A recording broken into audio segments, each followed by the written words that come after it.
नमस्कार मित्रांनो, मी मंजू भोसले सावंत मंजूस मेजवानीमध्ये पुन्हा एकदा तुमच्या अगदी मनापासून स्वागत करते। आज आपण बघणार आहोत आलिया भट्टचा फेवरेट ज्याचा तो ट्रेंडिंग केक चाललाय तो म्हणजे फ्रेश लेटेस्ट केक। चला तर सुरुवात करूया आपल्या आजच्या रेसिपीला। केकसाठी आपण इथे मैदा घेतलाय 2 वाटी, 300 ते 400 ग्राम मैदा असेल हा। तसेच ज्या प्रमाणात मैदा घेतलाय त्याच वाटीच्या प्रमाणात आपण 1 वाटी पिठी साखर घेतली, अर्धा चमचा बेकिंग सोडा घेतलाय, अर्धी वाटी आपण इथे फ्रेश क्रीम घेतली, 20 ग्राम आपण मिल्क पावडर घेतले, पिंच ऑफ सॉल्ट चिमूटभर मीठ किंवा पाव चमचा घेऊ शकता तुम्ही। तसेच अर्धी वाटी आपण इथे तेल घेतलंय आणि 2 चमचे आपण बेकिंग पावडर घेतले, कंडेन्स मिल्क घेतले आपण मिठाई मीठ, परत इथे 200 ml आपण दूध घेतलंय, विनेगर घेतलंय 2 चमचे विनेगर हवंय आपल्याला आणि व्हॅनिला एसेन्स। बघू शकता एक बाउल घेतलाय आपण, या बाउल मध्ये आपण तेल तसेच अर्ध जे दूध आहे याच्यामध्ये घालून घेऊया आणि व्यवस्थित असं मिक्स करून घेऊया। बघू शकता तुम्ही व्यवस्थित असं एकजीव करून झालंय। आता यामध्ये आपण मैदा, पिठी साखर, बेकिंग सोडा, बेकिंग पावडर सगळं आपण याच्यामध्ये चाळून घालून घेऊया। सगळे ड्राय इंग्रेडियंट्स आपण चाळून घेतले तर त्याच्यामध्ये आपण दूध पावडर पण मिक्स केले। आता थोडं थोडं दूध घालून व्यवस्थित असं आपण त्याचं बॅटर बनवून घेऊया बट अँड फोल्ड या मेथड। बघू शकता तुम्ही 200 ml दूध टाकून व्यवस्थित असं आपण स्मूथ बॅटर याचं बनवून घेतलंय, अशी कन्सिस्टन्सी असायला हवी। बघू शकता तुम्ही। आता यामध्ये आपण लास्ट 5-6 व्हॅनिला एसेन्सचे 5-6 थेंब घालून घेऊया। तसेच व्हाईट विनेगर आहे 2 झाकण मी व्हाईट विनेगर घालून घेते आणि पुन्हा एकदा व्यवस्थित मिक्स करून। बघू शकता तुम्ही मस्त असं आपलं बॅटर रेडी आहे। आता मी इथे ग्रीसिंग ट्रे घेतलाय, त्याला ऑइलने ग्रीस करून मैद्याने डस्टिंग करून घेतलंय, रेडी करून ठेवलाय। तर यामध्ये आपण हे बॅटर पोर करून घेऊया आणि ओव्हन मध्ये 180 डिग्रीवरती 35 ते 40 मिनिटं आपला केक बेक करून घेऊया। आणि ओव्हन 180 डिग्रीवर 5 ते 10 मिनिटं प्रीहीट होण्यासाठी ठेवला होता। बघू शकता सर्व बॅटर आपण पोर करून घेतलंय। आता याला एकदा आपण टॅप करू, आता ओव्हन मध्ये आपण ठेवून घेऊ। ओव्हन आपण प्रीहीट करायला ठेवला होता, तर यामध्ये आपण 35 ते 40 मिनिटं बेक होण्यासाठी ठेवून देऊया।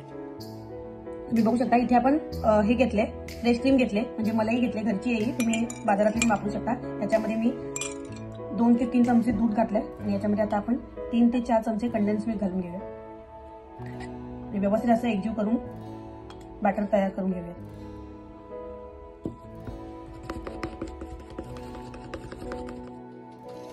35 ते 40 मिनिटं झालेली आहे। आपण आपला केक एकदा बाहेर काढून चेक करून घेऊया।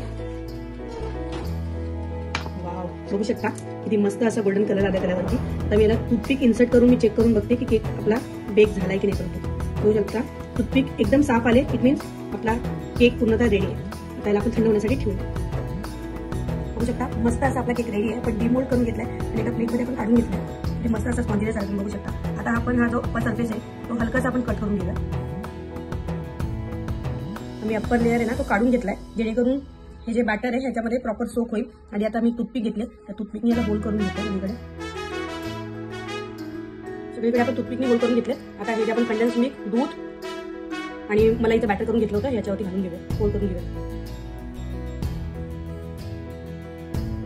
व्यवस्थित असं आपण बॅटर इथं घालून घेतले, त्यावर बघू शकता तुम्ही। आता इथे आपण बेसिक क्रीम आहे ही व्हॅनिला एसेन्स टाकून आपण व्हीप क्रीम करून घेतली, याच्यावरती आपण लेअर करून घेऊया। त्याचं इव्हनली स्प्रेड करून घ्यायचं आपल्याला। व्यवस्थित असं क्रीम आपण स्प्रेड करून घेतले तुम्ही बघू शकता। आता इथे माझ्याकडे मनामाचं स्ट्रॉबेरी क्रश आहे, होल फ्रूट आहे, त्याच्यात होल फ्रूट आहे हे ऑप्शनल आहे। मी याच्यावर डेकोरेशनसाठी एक स्ट्रॉबेरी अशी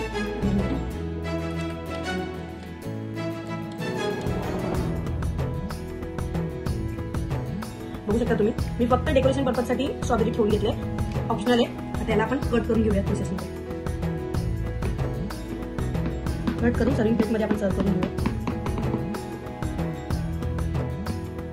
बघू शकता मस्त असं सर्विंग प्लेटवर मी सर्व करून घेतलं आणि हे जे बाकीचं परत बॅटर आहे आपलं कंडेन्स मिल्कचं हे आपण परत त्याच्यावरती पोर करून घेऊया। म्हणजे खाली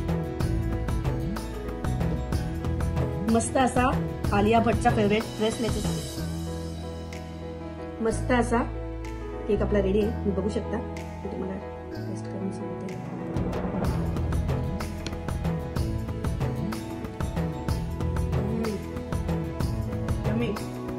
नक्की ट्राय करून बघा आणि कसा झाला हे कमेंटमध्ये कळवायला विसरू नका। आणि अजूनपर्यंत तुम्ही मंजूस मेजवानीला सबस्क्राईब केलं नसेल तर सबस्क्राईब करायला विसरू नका। धन्यवाद।